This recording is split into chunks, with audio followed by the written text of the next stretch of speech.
감회가 큽니다. 자, 우리 친구들에게 질문을 주었는데 혹시 첫 번째 질문 누가 대답할 친구 있어요? 주어에 밑줄을 그어본 친구 있어요? 손 한번 들어볼래? 아무도 없어?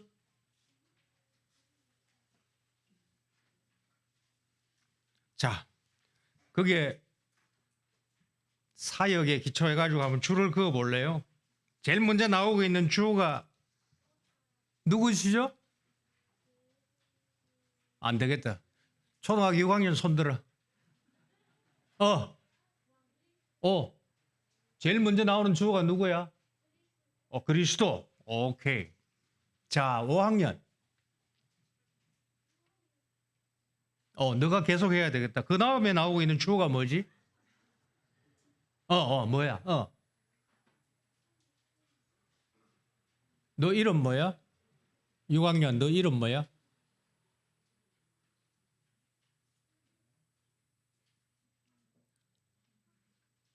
중학교 1학년.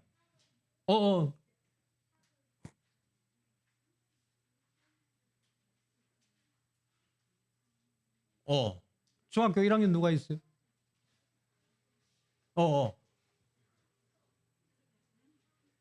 그 다음 주어가 뭐죠? 그리스도께서. 그 다음에 주어가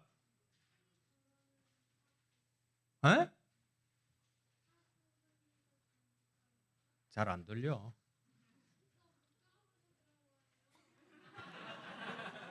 뭐라고 했죠?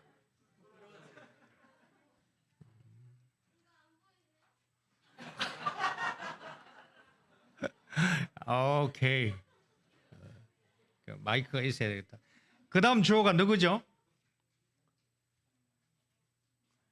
13절에 우리 모두가가 나오죠.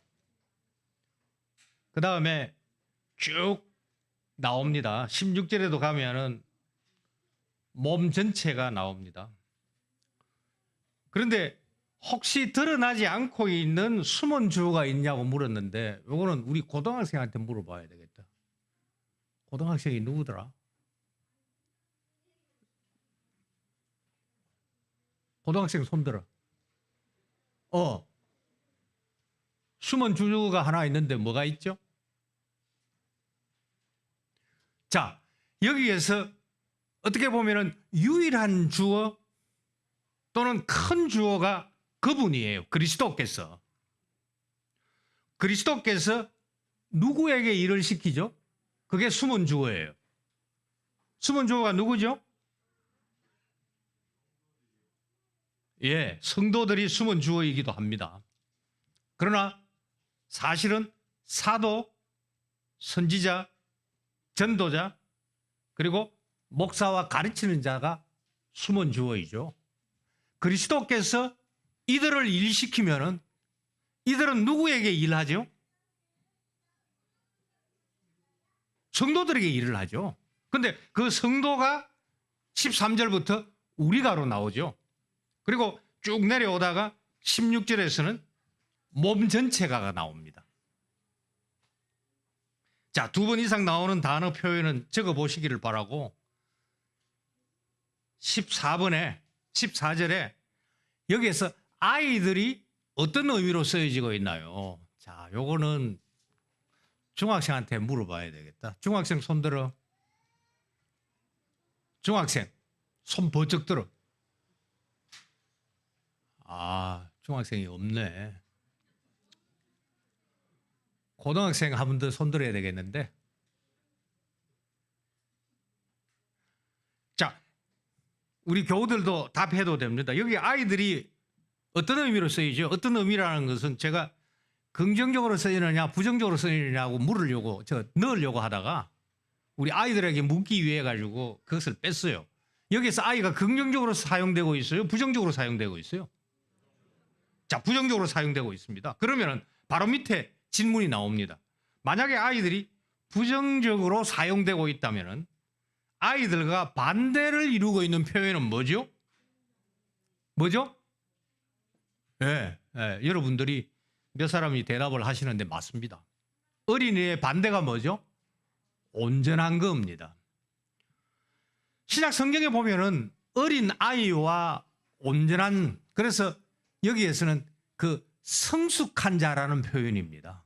어른이라는 표현입니다. 그러나 이것은 단순히 연령과 관계 있는 것은 아닙니다. 믿음은 나이와는 상관없습니다. 믿음은 죄송하지만 나이가 들었다 해가지고 믿음이 깊어지는 거 아닙니다. 나이가 덜 들었다 해가지고 믿음이 부족한 거 아닙니다. 대표적인 경우가 조금 있으면 성탄이죠. 대표적인 경우가 누구하고 누구죠? 힌트가 성탄인데. 누구하고 누구?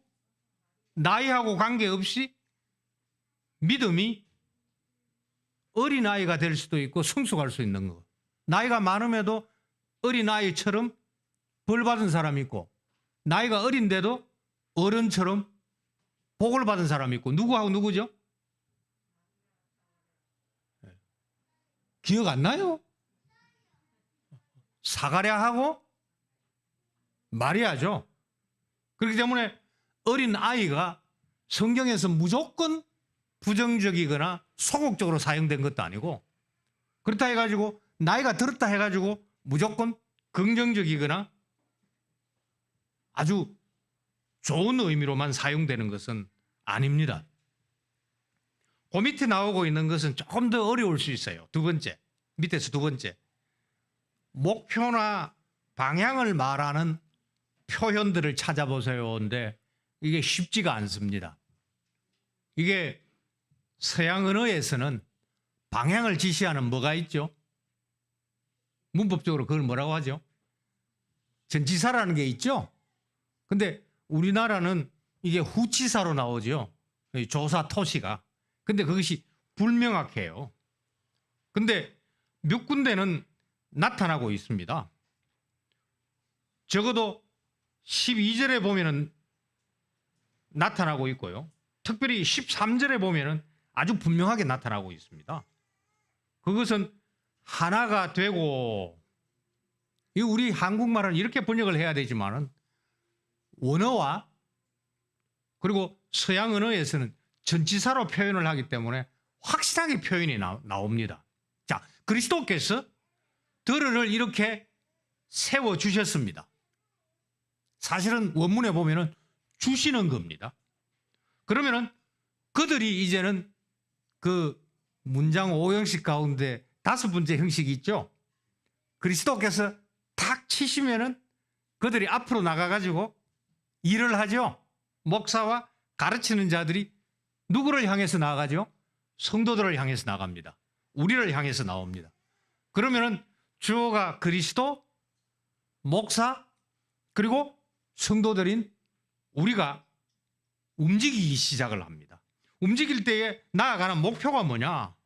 하나님 아들을 믿는 믿음과 아는 것에서 하나가 되고, 근데 하나가 되는 것이 아니라 온전한 사람이 되어가지고 그리스도의 완전한 경지의 기량에 이른다.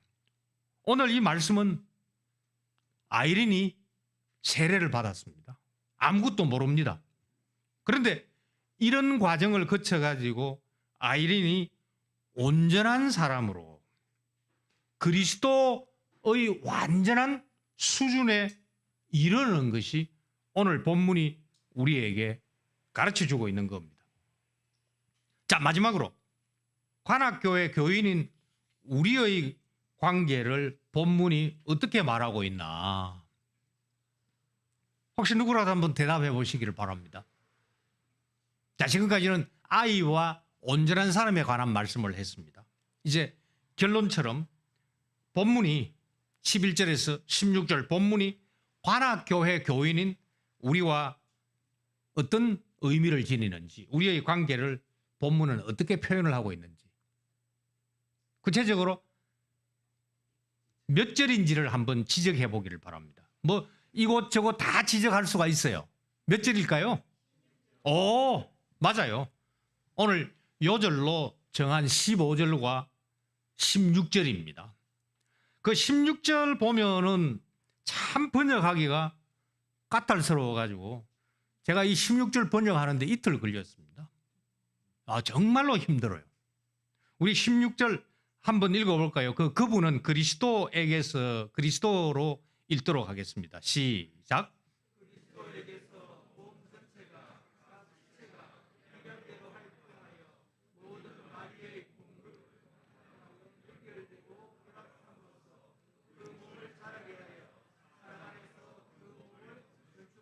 예, 이 너무 많은 내용을 담고 있는데요. 사실 이 16절을 조금만 살펴보면 설교가 끝나도 됩니다. 자, 그리스도께서 머리입니다. 우리는 몸입니다. 그리고 몸으로서 우리는 각 지체입니다. 오늘 아이린이 그리스도의 몸에 접붙여지고 몸에 접붙여지면서 그리스도께서 할당하신, 지명하신, 지시해 주신 어떤 지체가 되어 있습니다. 그러면 그 각 지체가 그 기량대로 활동해야 됩니다. 그렇게 할 때에 그 기량대로 활동하니까 몸 전체에 있는 마디가, 이 마디는 원래 원어에 보면은 인대라고 나옵니다. 뭐 이것을 인대라고도 할 수도 있지만은 우리의 근육이라 할 수도 있고, 그죠? 예. 그러니까 각 지체가 거기에 맞는 활동을 하죠. 머리는, 눈은, 손은, 또 심장은 뭐 여러 가지 바른 거죠. 각각 거기서 하는데 그곳에서만 끝나는 것이 아니죠. 이게 바로 온전해지는 첫 단계입니다. 각 지체가 그 본래의 기량을, 역할을 해주는 것이죠. 근데 거기서 끝나는 게 아니죠. 그것이 전달됩니다. 그것이 다른 지체에게 전달돼 가지고 공급을 해주면서 연결되고, 그리고 연결되는 정도에서 끝나는 것이 아니고 결합한다라는 것은 연결한 상태가 더 확고해지는 것이죠. 그렇게 하여서 이 지체들이 그 몸을 자라게 합니다. 자, 그러니까 왜 주어를 살펴봐야 되느냐? 그리스도께서 자기 몸을 자라게 합니다. 목사가 그리스도의 몸을 자라게 합니다. 여기까지는 다 잘 알아요. 그런데 각 지체가 그리스도의 몸을 자라게 해야 됩니다. 여기에서 주어를 따져야 될 이유, 유일한 주어가 그리스도입니다. 그런데 그리스도께서 일시키는 직분자가 있습니다. 그 직분자는 본문 16절 말씀처럼 동일한 지체로서, 직분자로서, 목사로서, 장로로서, 집사로서, 권사로서 그 하는 그 지체의 기량이 있습니다. 그 일을 하는 것이죠. 그런데 대개 거기에서 끝납니다.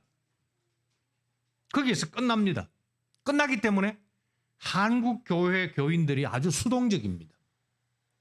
말씀을 잘 듣는 것 같고, 또 주일날 교회 오는 것 같고, 또 지금처럼 말씀을 아주 잘 듣는 것 같은데 비켜납니다. 스스로 능동적인 주체로 세우지를 않아요. 이것을 16절에서 우리가 잘 볼 수가 있습니다. 그러니 그리스도께서 몸을 자라게 합니다. 목사가 몸을 자라게 합니다. 오늘 중요한 것은 아이린이 세례받아서 접붙임을 받았습니다. 그리스도의 몸에. 이제 지체입니다. 이 아이가 아니고 온전한 사람이 될 수 있도록 이 일을 그리스도께서 하시고, 이 일을 목사가 하고, 이 일을 교우들이 서약하셨듯이 지체로서 이 아이를 도와주는 겁니다. 근데 오늘은 세례이기 때문에 손 아이린 이름을 자꾸 부릅니다만 이미 세례받은 모든 교우들이 여기에서 기억하셔야 됩니다. 우리는 각 지체로서 주께서 우리에게 부여한 그 기량대로 우리는 늘 활동해야 되고, 활동하면서 공급해 줘야 된다. 여기에 나이가 관계가 있는 게 아닙니다. 여기에 뭐 학력이라든지 또는 뭐 재정의 문제라든지 건강의 문제가 아닙니다. 우리는 결코 수동적인 데서만 살아가서는 안 됩니다. 유일하게 우리가 수동적인 것은 그리스도와의 관계입니다. 그리스도가 머리로서 우리에게 몸을 허락하여 주시고 접붙여 주시고 지체로 불러주셨기 때문에 그리스도에 대해서는 전적으로 순종해야 되는 그 언약의 의무, 그것은 수동적입니다만은, 그러나 그 수동적인 것은 동시에 능동적인 겁니다. 어떤 의미에서 수동적이냐? 그리스도께서 십자가에서 나를 위해서 해주신 것은 내가 절대로 대체할 수가 없습니다. 그러나 그걸 통하여서 오늘 우리가 세례 예식문에서 여러 차례 나왔는 것처럼 죄에서 씻어 해방시켜 주셨기 때문에, 죄의 종되었던 집에서 우리를 탈출시켜 주셨기 때문에 이제는 죄가 우리를 다스리는 것이 아니고 주님께서 우리를 다스리시기 때문에, 그리고 계명을 주셔가지고 그 계명을 언약의 의무로 지키도록 해 주시는 능력을 성령님을 통하여서 지속적으로 공급해 주시기 때문에 항상 주로부터 공급받아 우리의 기량을, 활약을 계속 행하되, 중요한 것은 우리가 이것을 홀로 가지려고 하는, 독점하려고 하는, 폐쇄적으로 하는, 이거 우리가 바꿔야 됩니다. 오늘 이 말씀을 가지고서 교훈을 받을 것, 중요한 것, 우리는 어린 아이가 돼서는 안 되고 지속적으로 성숙한 대로 나가야 된다. 그것은 뭐냐? 기량을 발휘하는 것이다. 그렇기 때문에 이 교회 안에서 모두가 어린 아이여야 하고 모두가 어린 아이가 되어서는 안 된다. 그것이 설교의 첫째 대지입니다. 복음서를 보면은 예수님은 아이들을 칭찬해 주셨습니다. 왜? 어른들이 어른답지 못하니까, 자리 다툼하니까 예수께서 그 아이를 세워가지고 어른들을 책망하셨습니다. 그리고 말씀을 계시할 때에, 그 말씀을 가르치실 때에 말씀을 잘 받는 자들을 예수께서 아이로 표현을 하셨습니다. 순진하게 자기 생각을 버리고 주님의 말씀으로 자기를 꽉 채우고 있는 모습이 어린 아이입니다. 그런데 서신서로 오면은 어린 아이가 부정적으로 사용되고 있습니다. 오늘 이 본문이 좋은 예이고요. 히브리서에도 나오고 고린도전서에서도 나옵니다. 아이처럼 굴지 마라. 그리고 우리가 히브리서 5장은 같이 찾아서 한번 읽어보겠습니다. 이 히브리서 5장을 오해할 가능성이 아주 많습니다. 히브리서 4장, 5장이죠. 5장 12절 제가 읽고 난 다음에 6장 1절만 교우들이 한번 같이 읽도록 하겠습니다. 때가 오래되었으므로 너희가 마땅히 선생이 되었을 터인데 너희가 다시 하나님의 말씀의 초보에 대하여 누구에게서 가르침을 받아야 할 처지이니 단단한 음식은 못 먹고 젖이나 먹어야 할 자가 되었도다. 이는 젖을 먹는 자마다 어린 아이니 의의 말씀을 경험하지 못하며 단단한 음식은 장성한 자의 것이니 그들은 지각을 사용함으로 연단을 받아 선악을 분별하는 자들이니라. 시작.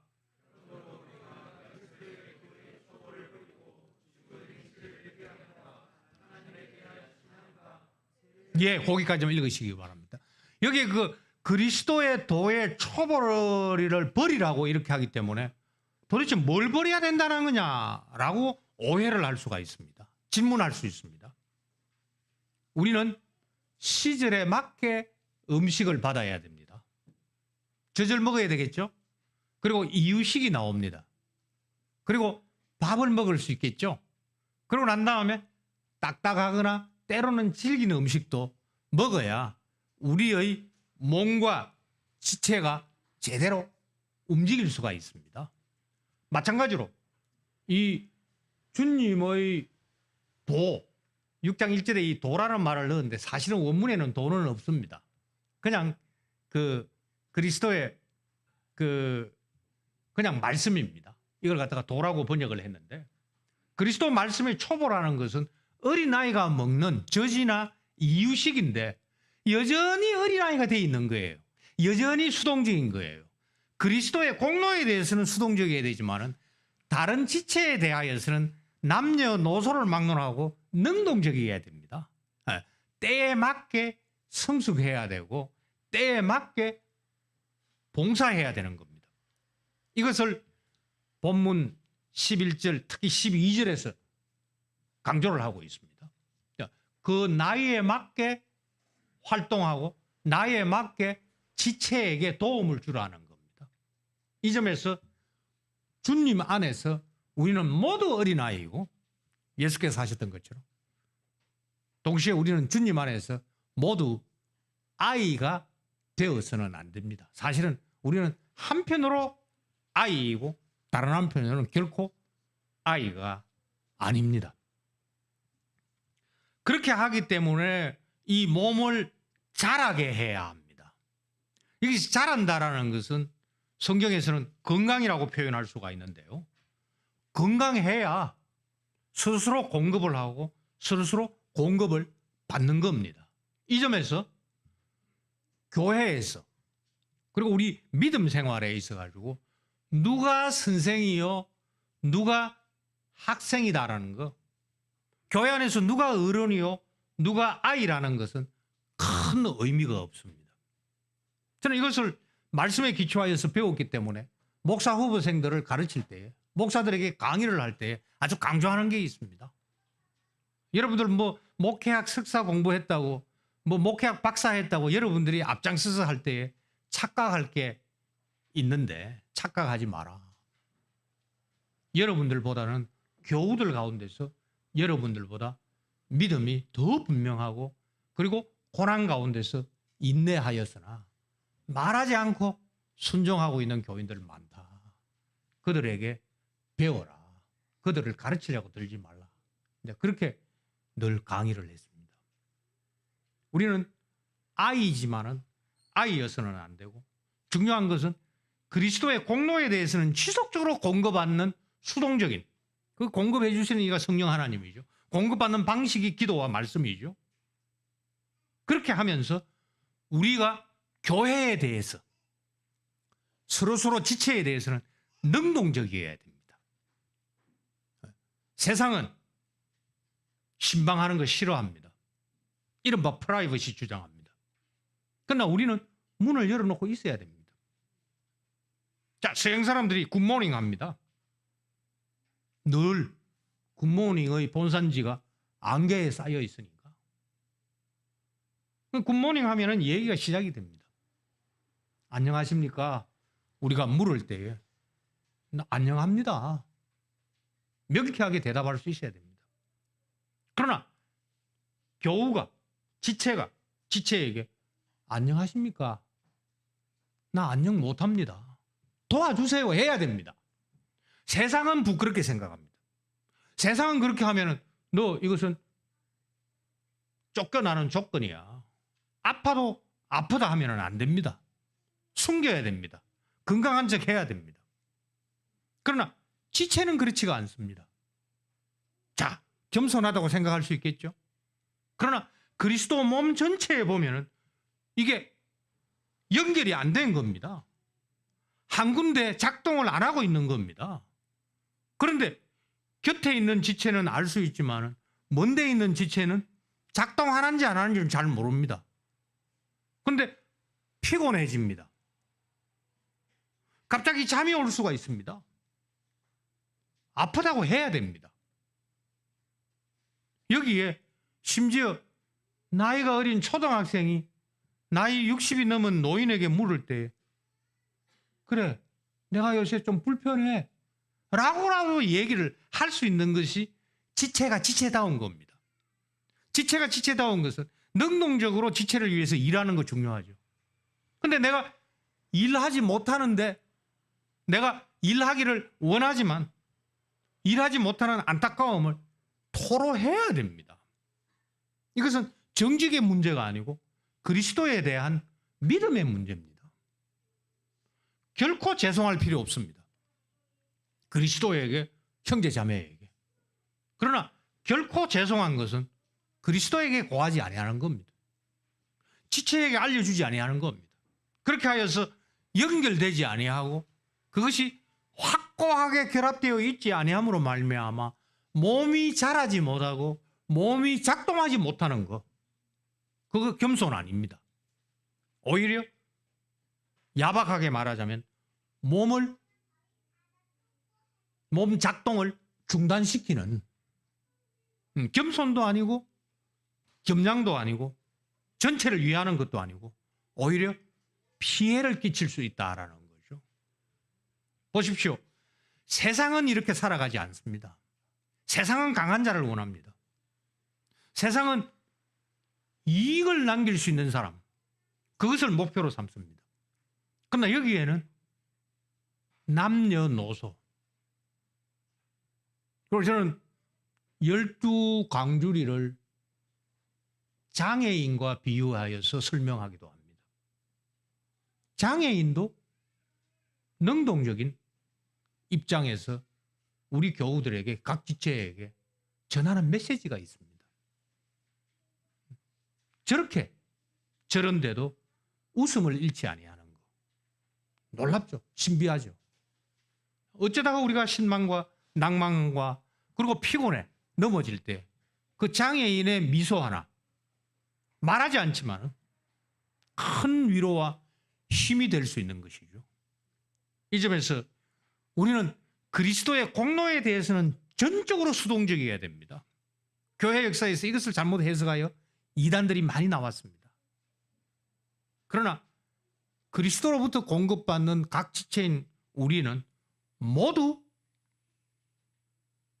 능동적인 지체로서 전체의 성장을 위하여 각 지체의 재기량을 발휘할 수 있도록 우리가 전달해주는, 공급해주는 그런 책무와 권한을 가졌다.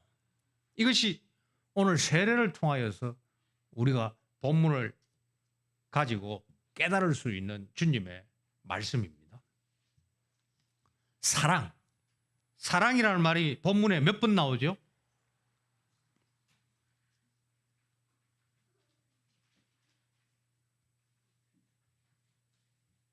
네, 줄을 그어 봤으면 아실 거예요. 2번 나오죠? 오늘 교우들이 암송한 대로 15절과 16절에 나옵니다. 사랑은 성령님입니다. 사랑은 윤활유입니다. 각 마디에서 각 마디로 이렇게 연결시켜 주시는 이가 누구시냐? 성령 하나님입니다. 때로는 능동적이지 못하여서 적극적이고 그걸 넘어가지고 좀 과하다, 설친다, 저거 좀 심하다, 윤활유가 필요합니다. 믿음이 강한 자일수록, 주께로부터 많이 받은 자일수록 과하게 말하거나 과하게 처신해서는 안 됩니다. 교회에서 보면은, 역사에서 보면은, 역사에서 문제를 일으킨 사람이나 크게 사역하고 죽기 전에 실패한 자이거나 또 그것이 반복되기 때문에 현실 교회에서도 보면은 큰일 한 사람에게 부족한 게 뭐냐? 사랑이에요. 그 사랑은 바로 지체에 대한 이해입니다. 믿음이 강한 자일수록 약한 자를 돌아봐야 되죠. 그러니 강자일수록 약한 자의 약점을 짊어지고 나갈 수 있는 자가 강자인데 그것을 본문에서 사랑으로 하라는 것입니다. 절대로 강압하거나 강요하거나 어떤 기한을 정해놓고 난 다음에 이것을 해오라고 하는 방식으로 우리가 지체를 대하면 지체가 성장할 수가 없죠. 기다려주는 거. 성령 하나님의 숨. 성령의 그 원래 뜻이 숨이죠. 성령님의 숨은 같은 말을 반복하는 겁니다. 그 성령님의 숨은 아주 깁니다. 로마서 8장입니다. 인내하십니다. 참아주십니다. 주인이 참아주시는데 지체가 참아주지 못하면 신앙을 빙자한 자기 욕심입니다. 자기 확신이고 자기를 돋보이게 하려는 자만입니다. 그러니 우리는 늘 사랑으로 바로 성령께서 주시는 사랑의 사역을 그 지혜를 통하여서 늘 받으면서 이 전체를 아우를 수 있는 안목. 저는 우리 관악교회 교우들, 특별히 우리의 자녀들이 이렇게 전체를 아우를 수 있는 안목을 매주일마다 말씀을 통하여 그리고 그 방식을 계속 훈련함으로 지체로서 지체를 돌봐줄 수 있는, 그래서 어떻게 하면 연합할까? 어떻게 하면 결합할까? 어떻게 하면 다른 지체에게 유익을 끼쳐서 이 하나의 작품, 그리스도의 한 몸이라는 이 하나의 작품을 만들 수 있을까라는 이 말씀의 지혜를 배우고 훈련하여서 이 교회 몸을 하나 만드는 이런 훌륭한 지체가 세상에서도 필요한 겁니다. 경영, 언어, 여러 가지 경험, 학교에서 배우고 직장에서 배울 수 있겠죠. 그러나 그 근간이 되는 바로 이거 소통할 수 있는 거, 공급할 수 있는 거, 그리고 상대방을 살필 수 있는 거, 그래서 하나의 작품을 만들 수 있는 이것은 그리스도의 몸의 지체로서 이 예배 가운데서 함께 몸을 만들어 나가는 이 과정에서 만들어진다는 것이죠. 초등학생들, 중학생들, 중학생 없지. 고등학생들, 내가 방금 얘기한 거 알아들었어? 아니요, 아니요 하는 사람 이랬어. 너 아까 대답 잘하고 아니요 하는 거 아니야? 지체가 서로 연결될 수 있도록 참 아름다운 교회, 그리고 서로 한 몸을 이루어 나가는 교회.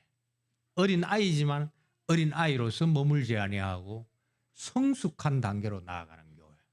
그래서 미성숙한 이웃들, 그리고 여전히 미성숙하고 혼란스러운 사회를 바로잡을 수 있는 우리 관악교회 모든 교우들, 특별히 우리 자녀들이 다 되기를 바랍니다.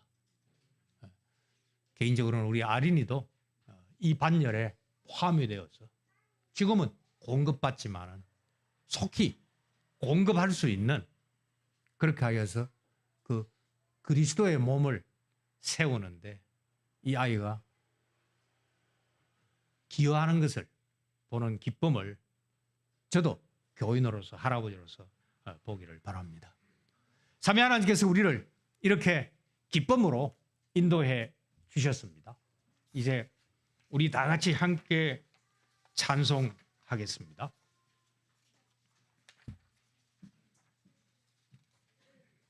210장 찬송하면서